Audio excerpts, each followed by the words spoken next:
Civil service exam की तैयारी करने के लिए या आईएएस एग्जाम की तैयारी करने वाले सभी स्टूडेंट्स के मन में ये सवाल तो आता है कि यूपीएससी सीएससी एग्जाम की परीक्षा के लिए कितने अटेम्प्ट्स होते हैं या कितने बार इस एग्जाम को दे सकते हैं।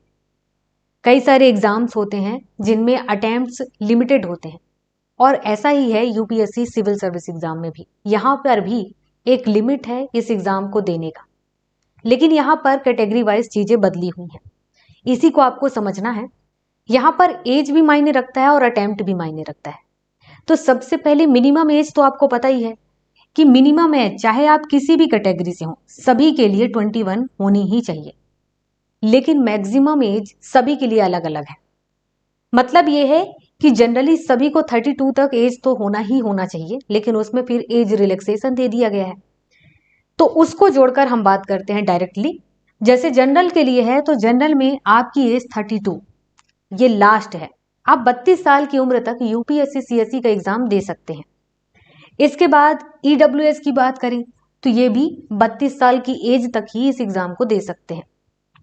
इसके बाद ओबीसी की बात करें तो ये 35 साल की उम्र तक, 32 साल नॉर्मली है, 3 साल का इसमें एज रिलैक्सेशन दिया गया है।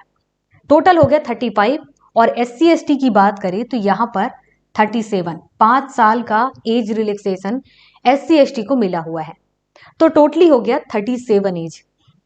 ओबीसी 35 साल और ईडब्ल्यूएस 32, ये 32 और जनरल है वो भी 32। ये हो गया एज के बारे में। अब बात करते हैं हम अटेम्प्ट्स के बारे में कि कितने बार इस एग्जाम को दे सकते हैं। तो जो जनरल कैटेगरी से हैं 32 साल की एज तक, 21 साल से 32 साल के अंदर, वो केवल 6 बार इस एग्जाम को दे सकते हैं। इसके बाद ईडब्ल्यूएस की बात करें तो ये भी 32 साल की एज तक 6 बार ही इस एग्जाम को दे सकते हैं। इसके बाद ओबीसी की बात करें तो ओबीसी को 21 साल से 35 साल की उम्र के बीच में केवल 9 बार ही इस एग्जाम को दे पाएंगे। इसके बाद एससी एसटी की बात करें तो 21 साल से 37 साल की उम्र के बीच में ये अनलिमिटेड बार इस एग्जाम को दे सकते हैं। तो यहाँ पर इनके लिए कोई रूल नहीं है इस टाइप से कि कितने बार इस एग्जाम को देंगे, अनलिमिटेड। 21 साल से लेकर के 37 साल के एज के बीच में जितना समय है यूपीएससी सीएससी के एग्जाम को वो दे सकते हैं। और इसके बाद जो डिसेबल्ड पर्सन है, पीडब्ल्यूबीडी में आते हैं, उनके लिए भी 9 चांस ही हैं जितना ओबीसी के लिए है।